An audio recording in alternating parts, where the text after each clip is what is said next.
Colour কারেকশনের টেকনিকগুলো। Colour correction হলো video বা ছবির রঙের ত্রুটি ঠিক করা। মূলত বলা যায় যে একটা ভিডিও যখন তৈরি করে সেটা ন্যাচারাল কালার থাকে। সেখানে অনেক সময় ব্লাক অ্যান্ড হোয়াইট চলে আসে বা অন্য কিছু চলে আসে।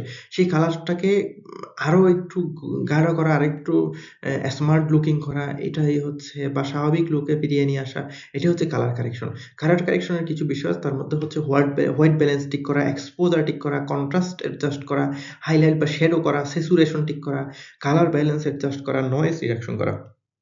হোয়াইট ব্যালেন্স হলো ছবির সাদা অংশ সঠিকভাবে সাদা দেখানো এবং কালো অংশ সঠিকভাবে কালো দেখা বা টেম্পারেচার বা টিন ঠিক করা। এক্সপোজার ঠিক করা। এক্সপোজার হচ্ছে ছবির উজ্জ্বলতা, ব্রাইটনেস এবং অন্ধকার বা ডার্কনেস এর মধ্যে একটা ব্যালেন্স তৈরি করা।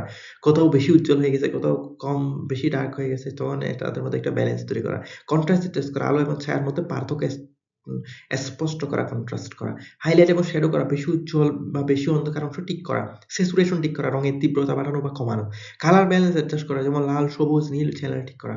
নয়েজ রিডাকশন করা, ভিডিওর দানা ভাবগুলো কমিয়ে নিয়ে আসা। সুতরাং এই টেকনিকগুলো অবলম্বন করে কালার কারেকশন করা যেতে পারে। হোয়াইট ব্যালেন্স ঠিক, এক্সপোজার ঠিক, কন্ট্রাস্ট অ্যাডজাস্ট ঠিক, হাইলাইট অ্যান্ড শ্যাডো নিয়ন্ত্রণ করা, স্যাচুরেশন ঠিক করা, কালার ব্যালেন্স অ্যাডজাস্ট করা, নয়েজ রিডাকশন করা। ধন্যবাদ সবাইকে।